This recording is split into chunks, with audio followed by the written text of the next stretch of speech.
What is up, everybody? This is Dave Croft. It is Monday, August 12th, 2013, and welcome to the beginning of week 2 here in music composition programming. I hope that you had a good weekend, and we are really looking forward to grading and looking at your Project 1 submissions. We have a lot to get to today, so let's go ahead and get to it. Let's first talk about everything that's coming up this week. First of all, on Tuesday, we have virtual class lecture number 2.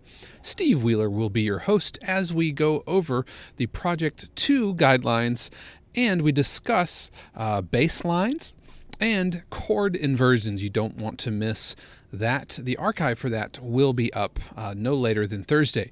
Reminder that lectures are required to either attend or watch the archive.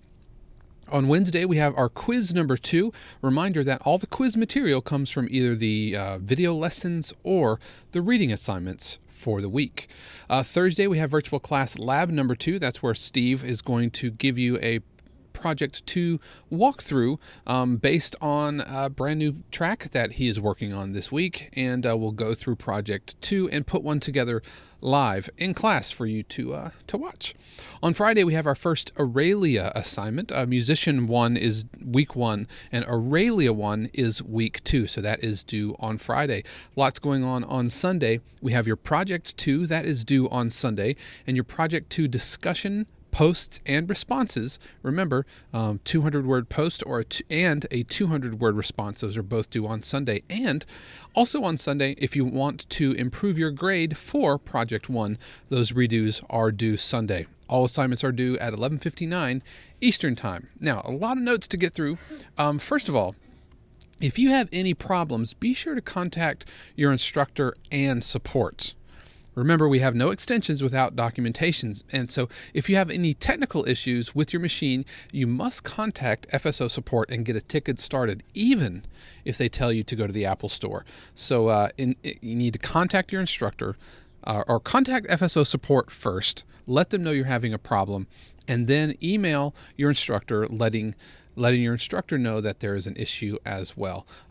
Like I said, no extensions without documentation. So I would appreciate on that. Also, about your discussions. We have a lot of people not doing their discussions. And I know it's only 3% of your grade, but wow, those points really add up over time. And remember that each missing assignment takes 5 points off of your GPS score.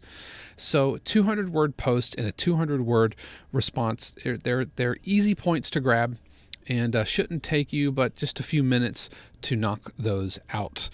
So don't leave points on the table. Do your discussions. That would be great. Also, I want to talk about the rubric. The rubric is not merely a set of project guidelines to be checked off. Be sure to complete these projects within the context of everything else we're talking about in the course. You know, we're going over things in the project tutorials. We also have our virtual class lectures, as well as the reading and the video lessons. These all go into your projects. So the rubric isn't the only thing you need to know for the projects. So when you're working on your projects, don't just have your rubric and like a line item checklist. They're there as a guide to help you through, but it's not the only thing. For example, when we talk about using the groove and using a hi-hat, we talk about it functioning correctly, right? And where we talked about how a hi-hat functions isn't in the rubric. The rubric doesn't talk about the functionality, but the textbook does. And virtual class number 1 did. Likewise, when we talk about song form and phrase lengths and 8-bar phrases and 8 bars of music, not just 4 bars of music repeated, that's all within the context of the course and the virtual classes and the lectures and the reading. It's not just a rubric. So I felt like a lot of people are missing out on some things because you're not working with the project within the context of the entire class, the more holistic approach to the project. It's not just ticking things off on a rubric. So just want to encourage you there. In case you were curious, project grades will be wrapped up no later than Thursday. Steve and Eric and myself, we are already grading. Some of you guys might already have your grades now, but we give ourselves until Thursday. That will give you Friday, Saturday, and Sunday to work on the redo should you want those. So please don't email us. The project grades will be wrapped up no later than Thursday. Some of the other discussion grades and musician or Aurelia grades, those will get kind of filtered in throughout the week. But project grades, we aim to have no later than Thursday.